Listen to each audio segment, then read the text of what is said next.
Hello and welcome to the Happy Hour Hustle podcast with our host, Kim Bodie. I am absolutely thrilled to be chatting with you. Principal and fearless leader of 834 Integrated Communication. On this podcast, you're going to learn a lot about a lot, like public relations, marketing, digital, and advertising. That's a nice way of putting it. Forgive us if you hear some dogs in the background. We are obsessed with them, and there is a medium-sized pack at the office at all times. Fantastic. So grab a glass of wine, preferably one with ice in it, and learn a little something today. Well, happy hour hustlers. If you didn't know, 834 is turning 16. Woo! Woo! We are so excited. And Kim is here. Technically, I think we turned 16 last week. The only reason I know is because LinkedIn alerted me. Oh, thank you, LinkedIn. I had no idea. Yeah. Everyone was like, congratulations on your anniversary. I was like, what anniversary? News to me. Oh, it's 16 years. Look at that. Yes, literally nuts. Mm-hmm. That's a long time. Yeah, of insanity. Yes. Mm-hmm. What are your thoughts when you saw it on LinkedIn? I was like, that can't be right. But then, remember, Amy found our business registration license, whatever it's called. Do you think I would know this after 16 years? But anyway, found something that proves that back in, 2000, what's the math, Emma? Do the math. 2006? 2006. 2006, sure, that's what we're going to go with. In 2006, I had registered 834 Design and Marketing. And obviously now we're a DBA 834 Integrated Communications. Because we do so much more than design and marketing. Yes, we do. Mm-hmm. Take a look at our services. Yeah. Check it out for yourself. 834.com. If you're listening to this podcast, you're probably my mom anyway, so it's fine. Or my friends. Hi. Yeah. Hi. It's us. So, tell us about the start of the journey. Oh gosh. 16 years ago. 16 years ago. Well, I was marketing director for a life science organization called the West Michigan Science and Technology Initiative. It was housed within Grand Valley. I probably was there for 5-6 years or so. Because right out of and here's the deal. When I started 834, didn't immediately go part-time. Full-time. I was doing it, it was basically just consulting on the side. So I was working with some of the innovators or inventors and stuff that we were working with that were in like our incubator space. And I was helping them with like branding and marketing strategies and stuff like that. So I started 834 as a way for them to be able to, obviously pay me, a little side hustle, if you will. And then I didn't go full-time. I think it was 2010. I think it was about 2010 when I officially, or 2009, around there when I officially went full-time. And that's because my husband at the time had a really good job, and I was like, this is an opportunity now for me to focus solely on this because we focused on getting him through school, whatever. And then a little soap opera for you. Not too long into having started it, he decided that he would rather have a relationship with someone else, through the old Facebook Messenger. Mm-hmm. Actually, I don't think Messenger exists. It doesn't matter. And so I found that out, and he went bye-bye. And then the issue was, though, he also took my money, or maybe it was our money. I personally think it was mine. From there, it was a bit of a struggle. So I put 834 on hold, and then I went and I worked for about 9 months full-time with a health organization. It was not very fun. I was working for a very old school person. You had to sign in and out of the office. There was no flexibility. Like, we talk flexibility now. That was not a thing. I was using a desktop computer that was so slow that I couldn't do anything I needed to. So I was using my own laptop to do the stuff because I wasn't going to not do a great job, but I got yelled at for that. So that was a horrible job. Very misogynistic fella that I worked for. Anyway, then from there, I went and worked at an agency that was just starting up in Greenville. Yes, Greenville, folks. Hold Greenville. your applause. Yes. The bustling metropolis of Greenville. Anyways, I was there for about 3 months, I think, and it became painfully obvious that every client we had was actually my client from before. So with a lot of encouragement from some of my really good friends, Sue Tellier, that's a shout out, who said, you're an idiot, you need to do this.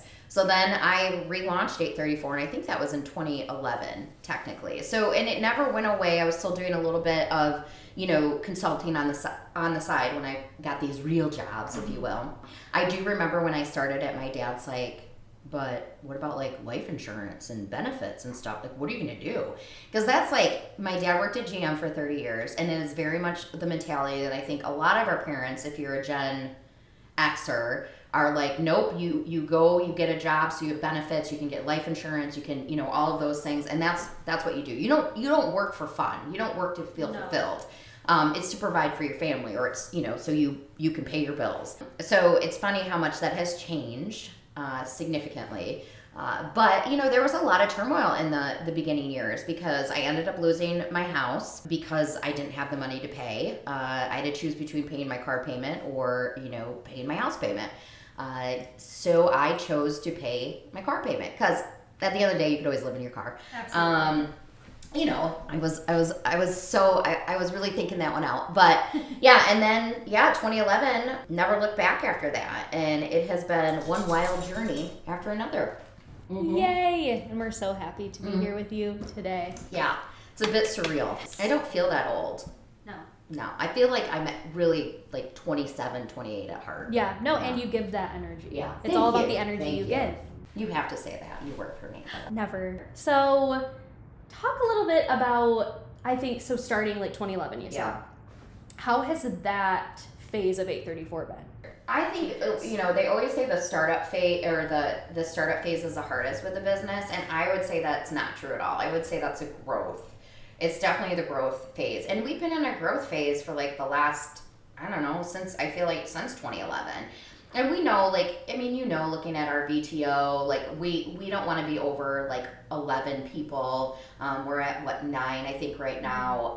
And we intentionally want to stay small, but that doesn't mean you don't evolve in other ways. Like, you don't evolve in the type of clients that you take on, or the type of support that you maybe offer them. I would say when I started out, I was not a good manager. I didn't start the business thinking, yay, I'll have employees. I started the business thinking, yay, I'm going to work for myself. Mm-hmm. And so it has absolutely evolved since, having that first employee. And, I feel like I owe a lot of those first employees an apology, because I had no idea what I was doing. None whatsoever. And as a business owner, you can't expect somebody to have that same passion for your business as you do.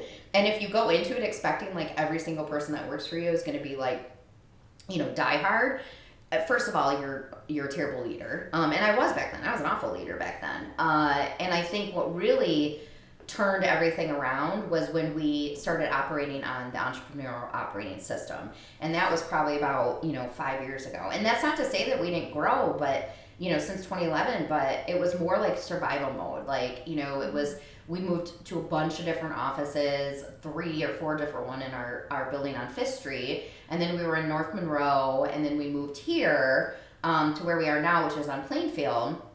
Because this is actually, the Creston area is where I started 834. So I knew I wanted to be back here. I knew I wanted to own in this area, especially because, I had to move out of the neighborhood because I have too many damn dogs. So I needed a bigger yard. So I knew that I wanted to still be here and give back to, this community, which I'm so happy we're here. But I would say, I feel like you never feel like you actually know what you're doing. You never feel accomplished. Part of that's imposter syndrome. Part of that is, I think if you're a good business owner, you're always striving for the next thing and you're not settling. But I do feel like we've got a much better culture. We're really intentional about it. I think we have this is one of the best teams I've ever had, because everybody gels, everybody's working together. But that took a long time to get to. I mean, agencies inherently have turnover. Because people, either the pace becomes too much, or, they maybe pop to a different agency. So trying to figure out how to offset that, but also, support those employees that decide to leave, that's been a difficult balance, because it's hard not to take things personally when you're, a business owner. And I don't, I mean, to a certain extent I do, but I don't want any of those employees that ever worked for me to think that they can never ask me for help or talk to me or simply because they chose to leave 834, because that is obviously, that's part of their journey. And 834's journey will continue on, regardless. Right. I have no idea what the first question was, but I feel like I maybe answered No, it. that was beautifully said. mhm. Whatever it was, you Yeah, answered it was great. It was great. This is my podcast, and you will listen. Our host, Kim Bodie. You heard it here first. Yes.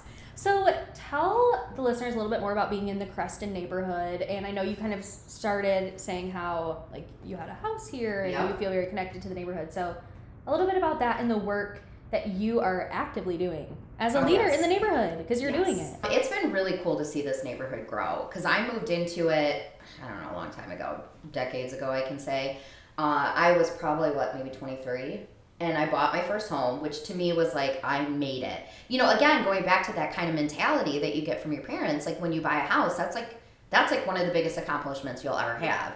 And that house, the address was 834 Arlington. You go drive past it. It looks a little different from when I lived there. And that's really what the business was named after because I wanted to name the business after something that was significant in my life and would always mean something to me. Now that name really those numbers really came to represent so much more than just like that success. I mean, there was the failure when I lost the house. There was the success when I rebuilt the business, and then just recently, last year we were 50 companies to watch and we were Forbes top 200 PR agency, only one in Michigan. So it really does represent, I feel like, the life cycle of a business and like just a journey, whether it is personal or professional. But so when we had the opportunity to purchase here last year, I think we closed on the building in June. We jumped at it. It's a hard real estate market right now. So I feel like everything totally came together. I honestly feel it was like God's will, how everything fell into place. And the building didn't need a ton of work. It was just needed to be 834'd. So colors and wallpaper and prints and all the things and a bunch of dogs. So and then this community has just like really flourished. What a lot of people don't realize is the largest neighborhood in Grand Rapids. Some people have no idea. And we are really, really investing into the business district. We have facade grants that any business can, apply for. And I'm talking from the North Corridor Improvement District. I'm the vice chair of the board. And so we give out facade improvement grants. We are working on trash maintenance and putting more trash and benches and bike racks out. And all of that is so it makes the neighborhood more walkable, or you can bicycle or cycle it or whatever you call it. Clearly I don't cycle. Whatever you bicyclers do. And then what's really exciting is we do have a new development going in next door. There's been 2 empty buildings because what happened is several developers came in, they purchased some of these buildings, and then they just sat on it. So these buildings have been empty for probably 10 years, and they're finally going to be demolished, and an apartment complex is going to go in right next door, and they're going to have green space, and it's just going to be great for the businesses that are here, because not only is it going to increase like your property value, but it's also going to give people more of a reason to come here and live here. So work, live, play, all of that. So the neighborhood really is amazing. And like I lived in 3 or 4 different houses in this neighborhood before we moved out to Plainfield Township. And it's just, I don't think there's a better place, in Grand Rapids to live, to work, to play, to raise your kids, raise your dogs. But yes, when I take my friends, like we drive down Plainfield and we went to Cafe Mamo for a little dinner, like my friends are like, is this Grand Rapids? No idea this was even here. Literally. I'm like, get out. Yeah. Yes, it is Grand Rapids, and it's lovely. Mm-hmm. But, okay, so you kind of talked a little bit about some professional lessons that you've learned about being a leader, leading a team, things like that. What are the actual, like, work? Yeah. Like, what lessons you learned there? I would say only work for people that value the work that you're doing. That's a lot of, those were hard lessons to learn. Because when you start out, you take on literally anyone that will pay you. And a lot of times, the people that are willing to pay you are sometimes assholes. So we are really diligent about making sure it's the right fit. That doesn't mean we don't get it wrong sometimes, but I would say these last few years, I think, and again, since we started EOS, I think we've done a really good job of ensuring that the people that we take on as clients truly respect, our expertise in this area. And so that was a big one. Never, there have been certain times where I have fired clients, and a lot of times it was because of their treatment of, employees. Like, it just was unacceptable. I would also say give of yourself before you ask of anyone else.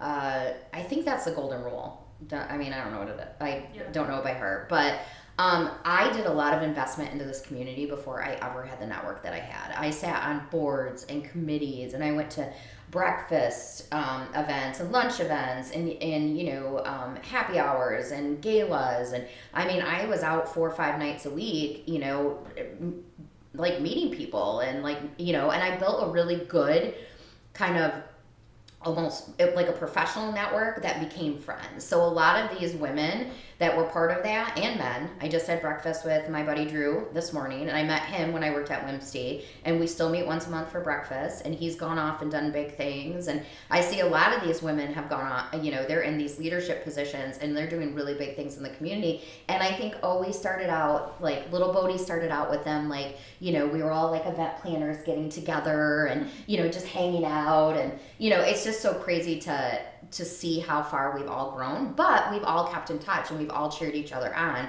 And I do really think that having that network of people is why 834 has been successful. And that's gone on to really include more small business owners, because it's a very interesting journey that we have, and not a lot of people can relate to it. And if it's another small business owner, then they have the same struggles you do with, talent attraction and retention, or, dealing with a recession or a pandemic or all of this stuff. So I think always surrounding yourself with people smarter than you is huge.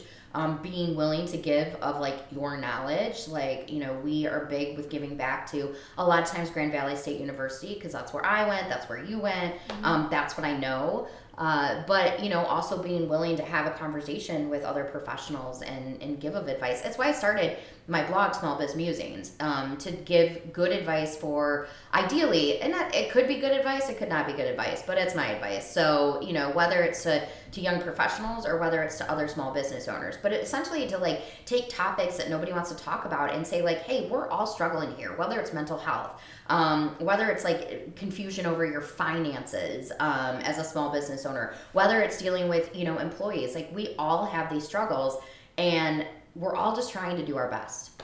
Also, one thing that, while you were saying that, reminded me, find comfort in the uncomfortable. Yeah. Like you going out, doing that networking, doing the work, that is uncomfy. Oh, very Let's much be so. honest. Yeah. Like, it's not. Yeah. Until then, when you're good at it and you're a queen, and then when I watch you work a room, I'm like, how does she do that? Well, and I think, you have to keep in mind everybody else there is probably just as uncomfortable. So go up to somebody and be like, love your shoes, love your outfit. Hi, I'm Kim. Where do you work? Oh, awesome, cool. Like, and then you just, you ask people about themselves. It always puts them at ease. The other thing is I always would work, when I started out early in my career and I couldn't afford to go to these events, I would volunteer. I'd work a registration table, and you do that for like an hour or two, and then you can go and enjoy the event. Not to mention you're meeting everybody that comes in, and, they're going to remember you. So being willing to volunteer, being willing to give back, that's huge.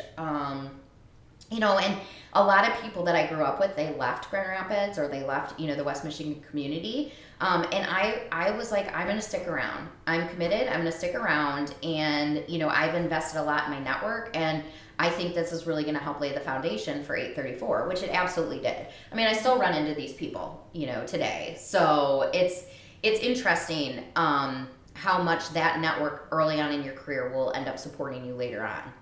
You have me ready to volunteer, ready to go do some things. Go join a board. Everybody needs help. Everyone. Yes, absolutely. Okay, so then what about some personal lessons? Ooh. I know that's very broad to say, but give me what sticks out. I don't talk a lot about, I didn't used to talk about my partners in life. When I started out, probably because I didn't have a great one. Most people didn't even know I was married. He didn't come around to events. He didn't really support me in, different things. And that was fine. I had my own life. It was, but then when you truly find a very supportive partner, it's very interesting how much that changes your outlook or how you approach things. And Josh is absolutely like, my best friend, my partner in life. I could not do this without him. And he's so incredibly supportive, and he doesn't understand marketing and public relations, but he understand. He knows it's important to me, and that's all that matters. So I think really finding somebody that's supportive of what you do. I always say work-life balance is not a thing, and I don't think it is, but balance can look different for people. Like for me, that's going to the cabin and working for a weekend, or that's, us going away on a vacation and me only working a couple hours a day or something. So I think as a business owner, you're never too far away because, you can't always be. Now that's not to say you can't step away more, but sometimes it's a little hard to let go. Yeah. So I would say, having him in life has been, there's just nothing to compare it to. I do have something to compare it to, but it wasn't good. So he's real great. I also think having a happy place, or a place that you can go to like decompress. And our cabin is that for us. Like getting out in the 20 acres when nobody else is around and all the dogs can run around and be, crazy and bark. Actually, it's funny, they don't bark up there because there's nothing to bark at. I think that was really important. So having a place that you can go to escape, and it doesn't have to be a place. It could be a thing that you do. Yes. A walk at the end of the day, reading. I love to read, whether it's business books or historical books or historical fiction or nonfiction, whatever. So that's important to me. It's important for me to still do the things I really love that aren't necessarily work related. But I would say that's a big thing. And then always making time for your friends and family. They're not always going to be around, and regardless of what grudges you have, against your family because of maybe how you grew up or whatever, like get over yourself. 'Cause someday, maybe you will, maybe you won't, but someday you'll be a parent and you'll realize that struggle. And so I think it's important that, we let go of a lot of things. And if we haven't learned that in this political climate, then I don't know. I just don't know. I mean, life is too short for hate. It really is. Like, let go of the bitterness. Let go of stuff. Like, there are people that will burn you in your past, and it's just or maybe they just hate you because they can. I mean, I can be a very easy person to hate at times, and you just have to realize that it's not worth it. It's not worth for you to get involved, and you operate on a different plane. Mm-hmm. than other people. Hold yourself to a higher standard than you hold anybody else, and remember, like, my I always pause, think, and then respond. I did not do that early on in my career, and I am pretty hot-headed, and I would just fire off things, and then you have to do damage control, and then you realize I was a real asshole. So it can be that can be a very humbling, experience. But I think, just truly valuing the people in your life, because people are involved, people are core to everything we do, business or professional. Mm-hmm. Sure. Wow. That's good. Mm-hmm. I'm literally like, are you vibing? I'm vibing. I'm here with you. I'm like, I'm listening. Not just because you're forced to be and getting paid for it. No. Mm-hmm. I could be doing something. Yeah, you'd be here anyway. Yeah, it's true. I don't want to be like, what is your takeaway? But like, 16 years is a long time. Yes. So any last thoughts to kind of like close out this episode, or things you want the listeners to remember as we celebrate 16 years? Just because you've been doing it for 6 years doesn't mean you have nothing to learn. Like, I learned something new from, you guys every day, or, the community, whatever. And I still feel deep in my bones that, like, I'm like, someday somebody's going to figure out I have no idea what I'm doing. That's very much imposter syndrome, and that's something you have to fight your entire life. And it's not just for women. I was talking to, a male the other day, and it was the same thing. He's a business owner, and he feels the same way. So I think, just being humble and approaching things with, like, the being open-minded and learning. It'll be stuff I'm still learning. If I ever thought, we went through a pandemic. They don't write about that in your business books. Like, you don't know what you're doing. You're literally just winging it. There's a recession coming. So that's another thing we're going to have to tackle. Mm-hmm. So I think for me, it feels like it was just yesterday, and it doesn't feel like it's been 16 years. So I think I need to stop and maybe like celebrate this. But it's very hard to do that when you're very uncomfortable, like owning your own, like, you know, accomplishments. Yes. Yeah, that's a hard thing to do. So I do think you need to stop and celebrate, like celebrate those things in life, and allow people to celebrate that with you, even if it does make you uncomfortable, which it very much makes me uncomfortable. Yeah. I was gonna say, good thing you have a whole entire team that is Mhm. going to remind you. Mm-hmm. Well, Kim, thank you for sharing all of your 16 years worth and more of advice. And more. I've been around longer than that. But listeners, we're celebrating 16 years of 834. So go on Insta, go on social, give us a shout, let us know if you're listening. We're excited to celebrate 16 years of a lovely business with you. Thank you, Kim. Thank you. And Hustlers, I'll catch you on the download. all things Sweet 16. Woo! Let's chat, Kim. All right.